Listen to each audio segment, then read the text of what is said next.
Welcome to the AVL Central Weekly Roundup. And if last week was all about the projects, this week it's all about the people.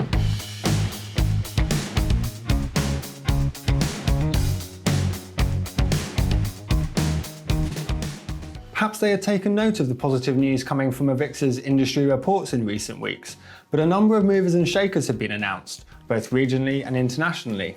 Calrec's new operations manager has been hired to handle any future disruptions to the supply chain, as well as safeguarding the efficiency and quality of its manufacturing and operations. Riedell's new R&D director is promising an era of new technical innovation, particularly in the realm of software development platforms.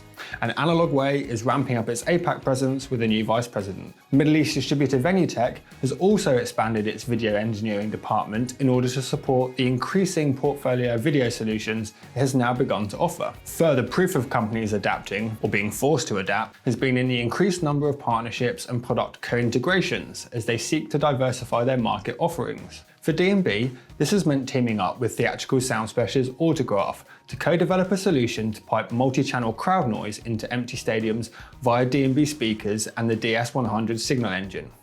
Crucially though, the sound beds can be manipulated by an engineer to create quite lifelike soundscapes, such as a wave of cheering spreading from one stand throughout the arena. But while fans still aren't yet allowed back into stadiums in most parts of the world, audiovisual students in the UAE tiring from online Zoom webinars are starting to see their options open back up again.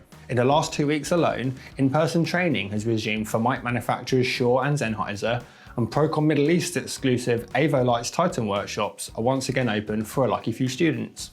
Turning our attention to projects, in Australia, the Pilbeam Theatre has deployed Robey T1 fixtures as part of its transition to an all-LED lighting rig. The T1 was considered to be the ideal replacement as the theatre was looking to provide as much tungsten emulation as possible, its technical and production services supervisor said.